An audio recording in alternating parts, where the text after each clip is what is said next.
Los Mercedes-Benz fueron los coches que iniciaron la era del automóvil. Desde 1886 han cambiado muchas cosas, pero dicen que el espíritu de Gottlieb Daimler y Karl Benz pervive en todos ellos. Ya sea en la pista de carreras o surcando la carretera, los Mercedes siguen atrayendo a aquellos conductores apasionados por el estilo y el rendimiento.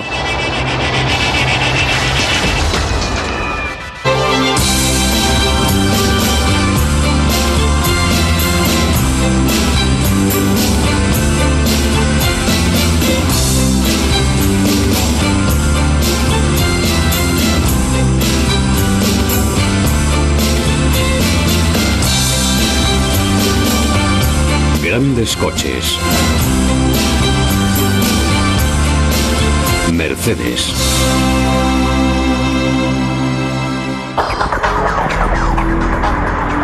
La historia de Mercedes-Benz se basa en la calidad, en el rendimiento y en la lucha por mantener un estándar de excelencia que comenzó hace más de un siglo con las palabras de Gottlieb Daimler: lo mejor o nada.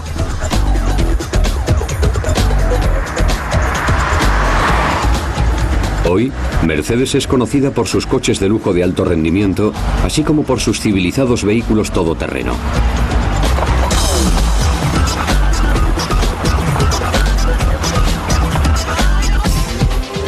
Aunque la empresa tiene la vista puesta en el futuro, nunca ha olvidado su pasado. Gottlieb Daimler fue el primero que descubrió una amplia variedad de usos para los motores de combustión interna de gasolina. El éxito de su primer vehículo, una motocicleta, le convenció de que instalar un motor en un carruaje le permitiría reemplazar al caballo.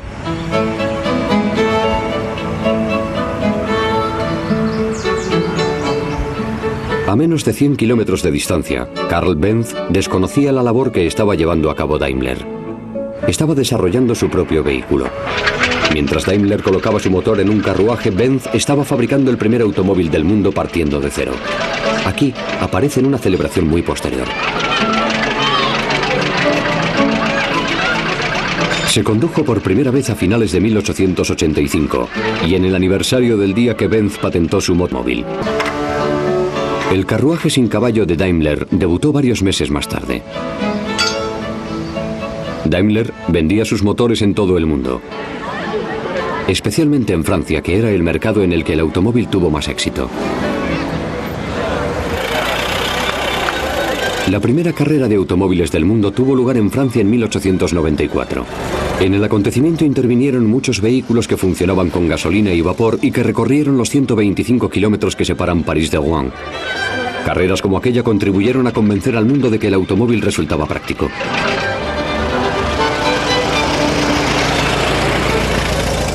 Los primeros ganadores conjuntos del premio fueron Peugeot y Panhard, y ambos llevaban motores Daimler.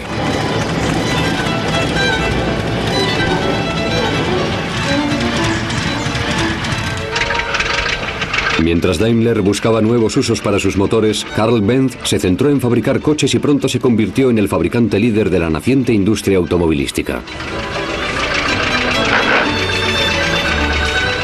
En 1900, Benz ya había fabricado más de 2000 vehículos y se había convertido en el mayor productor de coches del mundo. A principios del siglo XX, los coches no eran más que juguetes para los ricos, a quienes gustaba exhibir sus trofeos en elegantes desfiles que se organizaban en centros de vacaciones como Niza o Baden-Baden. Les proporcionaban la ocasión de deslumbrar al común de los mortales.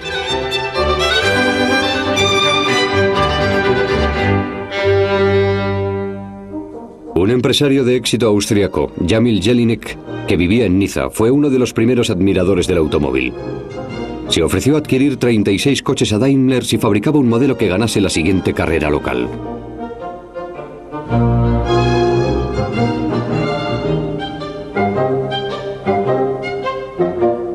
Por realizar un pedido tan grande, Jelinek se reservó el derecho de llamar al nuevo coche como su hija, Mercedes. Los innovadores y técnicamente avanzados coches pronto dominaron los acontecimientos deportivos de Niza. Se dijo que eran los automóviles del mañana. Había comenzado la era Mercedes.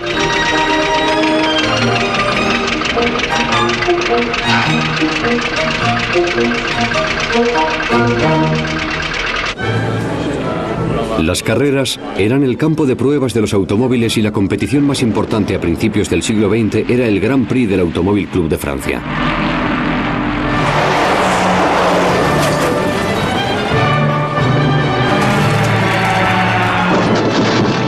La multitud se arremolinaba para contemplar a los atrevidos pilotos arriesgar su vida y se maravillaba ante sus máquinas.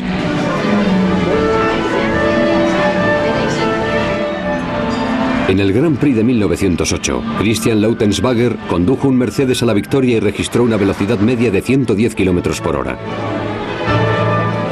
Los coches Benz terminaron en segunda y tercera posición.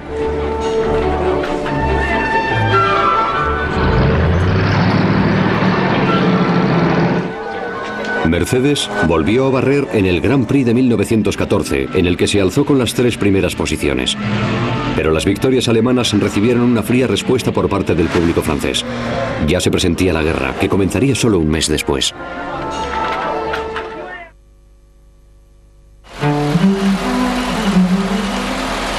En 1919 volvió la paz y el optimismo reinante en todo el mundo disparó la demanda de coches nuevos. Las técnicas de producción en serie de Henry Ford empezaron a propagarse por Europa. Aunque Alemania se encontraba económicamente hundida, contaba con más de 80 fabricantes de coches. Desgraciadamente, muy pocos alemanes podían permitirse un coche. Para poder sobrevivir, los 2 pioneros de la industria, Daimler y Benz, decidieron sumar fuerzas. La nueva empresa Daimler-Benz se creó en 1926. El origen de la famosa estrella de 3 puntas no está muy claro. Unos creen que se trata de la estrella de la suerte de Gottlieb Daimler. Otros creen que se refería a los viajes por tierra, mar y aire. Se combinó con la corona de laurel de Benz y el nombre de Mercedes-Benz acabó adornando una serie creciente de modelos.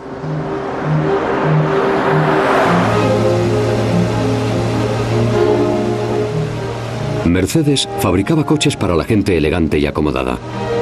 La empresa manufacturaba una gama de coches atractivos que no necesitaban que los conductores se vistieran a propósito para conducirlos. Podían llevar ropa de calle normal, arrancar y partir. Ya no tenían que darle a la manivela ni ponerse gafas, cascos y abrigos pesados. Conducir se había vuelto civilizado y divertido. Los coches que salían de la planta de producción en serie conjunta permitieron a Daimler-Benz sobrevivir y prosperar. Se empezó a desarrollar modelos nuevos y atractivos. Mercedes inauguró la era de los supercoches en 1927 con el SK y después con el todavía más potente SSK. Se trataba de coches fuertes que atraían a pilotos aristocráticos como Manfred von Brauchitsch, quien en 1990 volvió a reunirse con el coche que había conducido a la victoria en 1929. Con 95 años, von Brauchitsch viajó a un pueblo de las afueras de Salzburgo para intervenir en una recreación de la escalada de Geisberg. Quería revivir esos momentos apasionantes con su coche. El SSK era el coche de más éxito que tenía Mercedes en aquel momento. Aunque estaba diseñado para la carretera, se labró su reputación en las carreras. Los SSK participaron en más de 90 carreras y ganaron en innumerables ocasiones. Cuando se contempla el SSK avanzar en la niebla, se comprende por qué sus motores turbo de 6 cilindros fijaron el listón tan alto tanto en carretera como en la pista en los años 20.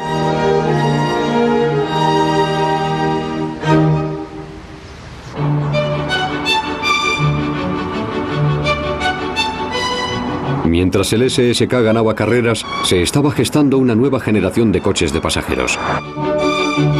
En 1934, Mercedes lanzó el Roadster 500K Special, que en la actualidad constituye uno de los coches del mundo más codiciados por los coleccionistas.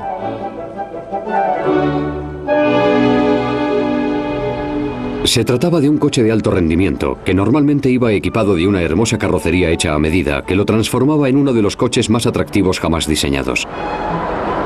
Era bello y veloz.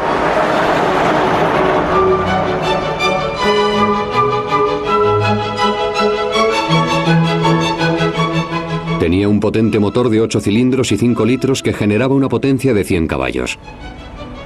Pero cuando se pisaba el acelerador hasta el fondo, el cargador le confería una potencia adicional de otros 60 caballos. Este 500K de 1936 fue adquirido originalmente en Inglaterra por un acaudalado corredor de seguros que lo vio expuesto en el Salón del Automóvil Olympia de Londres. El coche pasó por sucesivos propietarios y en 1956 lo compró un carnicero. Lo condujo solo durante un año porque después empezó a sufrir pequeños fallos mecánicos. En lugar de repararlo, lo guardó en una caseta detrás de su casa y no volvió a tocarlo. El coche fue redescubierto en 1988 en bastante malas condiciones. Estaba oxidado y los ratones habían agujereado los asientos y roído la tapicería. A pesar de su mal estado, un coleccionista privado pagó unos 2 millones de euros por él. Hoy se estima que el coche restaurado del carnicero está valorado en casi 3 millones de euros.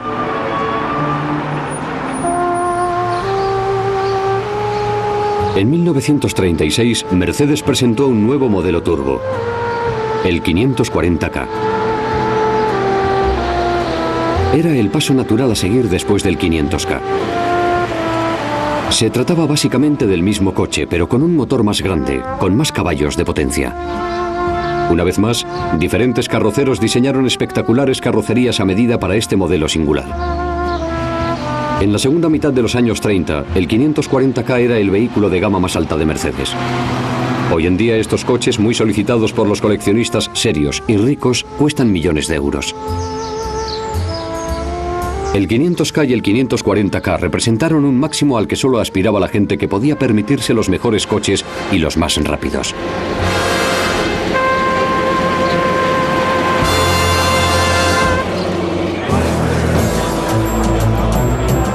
A la vez que diseñaba los mejores automóviles de pasajeros, Mercedes también fabricaba unos coches de carreras revolucionarios que se llamaron Silver Arrows. Entre 1934 y 1939, estos aerodinámicos coches dominaron las carreras de los Grand Prix de Europa. Estaban hechos de materiales exóticos que resultaban demasiado caros para los coches de pasajeros de la empresa, pero que proporcionaban a los potentes coches de carreras una ventaja clave en el rendimiento. Una versión especialmente preparada del Silver Arrow fijó el récord del mundo de velocidad en 429 km por hora en 1938.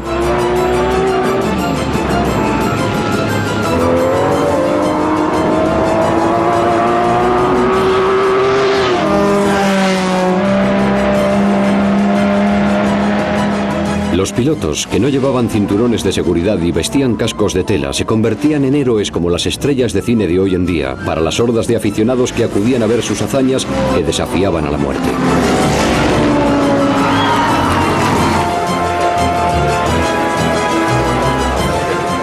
Todo acabó cuando se desencadenó la guerra en Europa.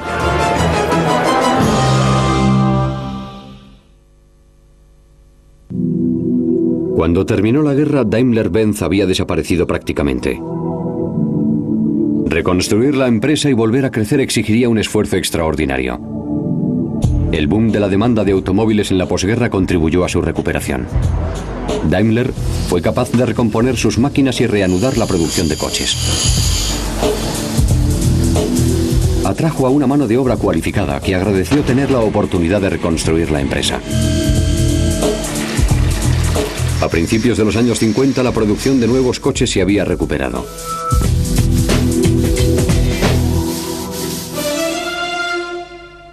La empresa fabricaba coches para distintos presupuestos.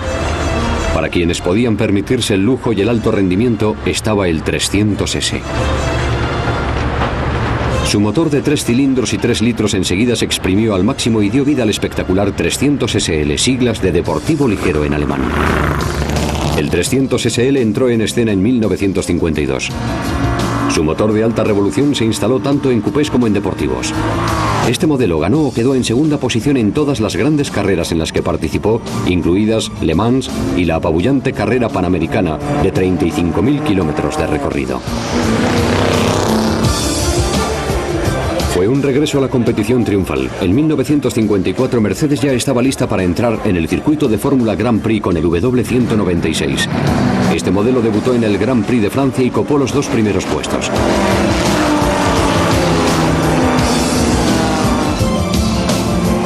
Mercedes atraía a los mejores pilotos, como Juan Manuel Fangio, que dejó el equipo Maserati para unirse al equipo alemán. Su primera temporada en Mercedes con el W196 le deparó el título de campeón del mundo. En 1955, Mercedes continuó destacando en las pistas de carreras mundiales. Creó grandes expectativas a su regreso a Le Mans, donde competiría con los mejores coches del mundo, como Ferrari, Porsche o Jaguar, y con los mejores pilotos.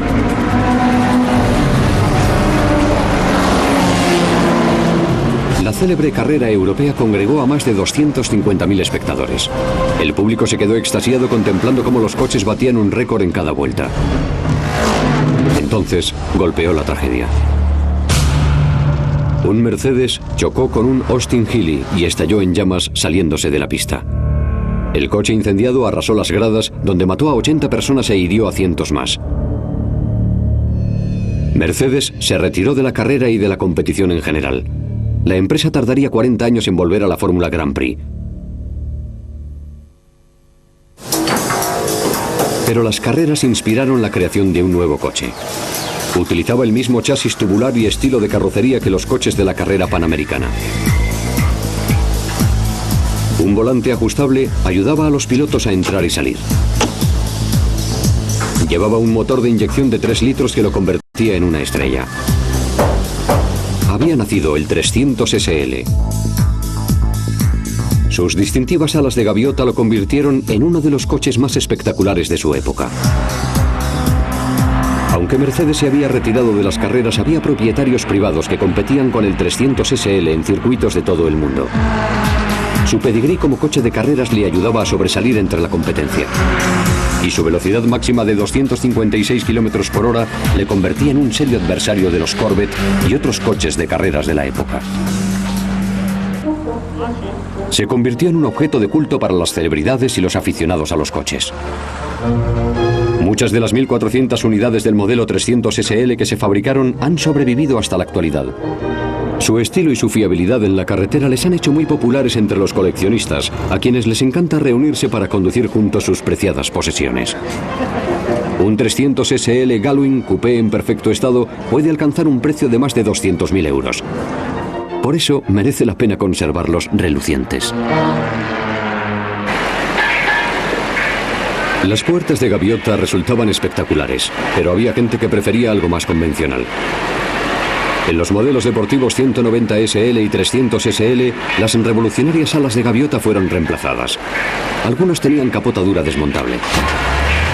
Estas nuevas versiones también resultaron muy populares y codiciadas por los coleccionistas.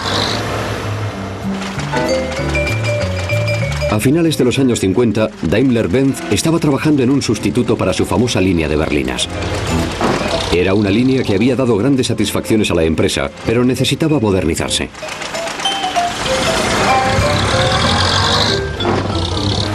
En 1959 empezó a salir de las fábricas una nueva línea, equipada con alerones de inspiración estadounidense. Hoy, a estos coches se les llama los modelos con aletas. Pero su aspecto más relevante se encontraba bajo la elegante y espaciosa carrocería. Eran coches que marcaron un antes y un después en lo que concierne a medidas de seguridad. Fueron los primeros modelos en cuya fabricación se utilizó un proceso patentado para reforzar el compartimento de pasajeros y detectar zonas de impacto delanteras y traseras. Estas zonas de impacto absorbían la fuerza del choque y creaban una zona de seguridad para los ocupantes del coche. No se convirtieron en un diseño común en la industria hasta bastantes años después.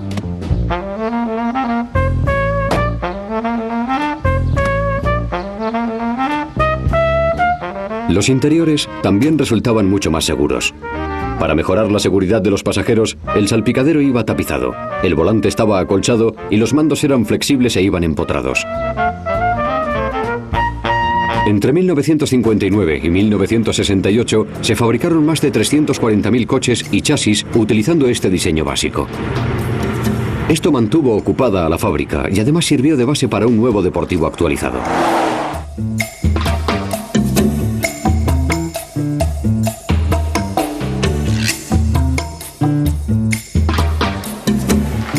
El nuevo 230 SL se presentó a los medios en 1963.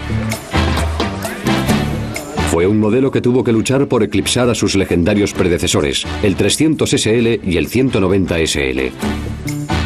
Además, existía la dificultad añadida de que se trataba de una solución de compromiso. No era ni un coche deportivo de alto rendimiento ni una cómoda berlina de boulevard. Tenía un poco de ambos.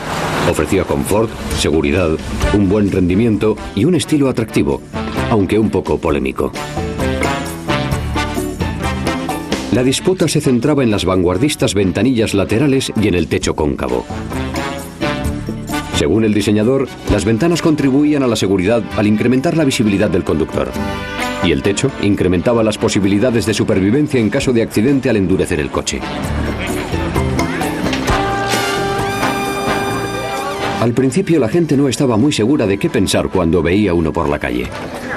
Nadie puede negar que los coches llamaban la atención.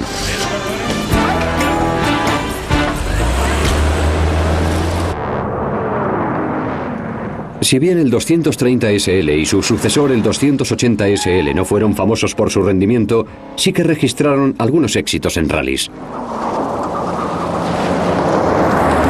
En 1963, un equipo dirigido por Eugen Böhringer guió a Mercedes en una serie de carreras que le consagraron como campeón de Europa de ese año y que incluían una victoria en el rally Sofía-Lieja.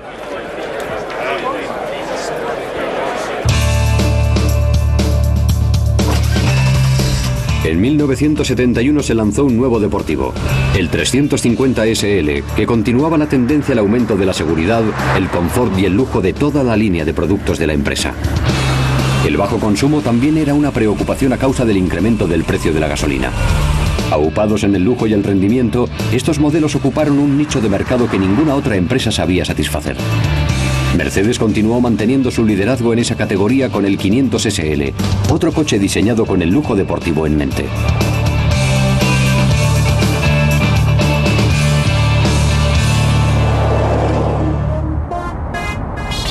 Aunque se había convertido en una potencia mundial en el segmento de lujo y alto rendimiento, los ejecutivos de la empresa creyeron necesario buscar un socio que les ayudase a competir en el mercado internacional. En noviembre de 2000, Daimler-Benz y Chrysler se unieron en lo que se denominó una fusión entre iguales. Su objetivo era proporcionar a cada socio algo esencial que le faltaba. Chrysler obtenía una mayor presencia fuera de Estados Unidos y Daimler-Benz se beneficiaba de una sólida experiencia en el mercado de masas, a la vez que se abría las puertas al mercado más grande del mundo, Norteamérica. La cultura empresarial de Chrysler y su capacidad para conseguir resultados de forma rápida y barata fue lo que atrajo a Daimler, pero muchos de los altos ejecutivos del socio estadounidense se marcharon o fueron despedidos tras la fusión. Hay quien cree que esta es una de las razones por las que la fusión no funcionó como estaba previsto.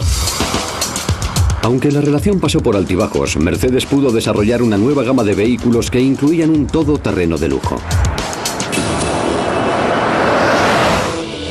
Surgió toda una gama de modelos nuevos, muchos de ellos con opciones de rendimiento que lograron que conducir volviera a resultar divertido. La pasión renovada de Mercedes por el rendimiento quedó de nuevo demostrada con una impresionante variedad de coches cada vez más potentes. Algunos empleaban la tecnología utilizada en sus coches de carreras de Fórmula 1, lo que proporcionaba a los nuevos modelos una conducción y una velocidad de categoría mundial, en un claro intento de combinar la herencia con la tecnología moderna. Mercedes-Benz simboliza el puente entre los orígenes del automóvil a finales del siglo XIX y la alta tecnología del mundo del futuro. Confiamos en que continúe guiándose por el lema de Gottlieb Daimler de que se debe fabricar lo mejor o nada de nada.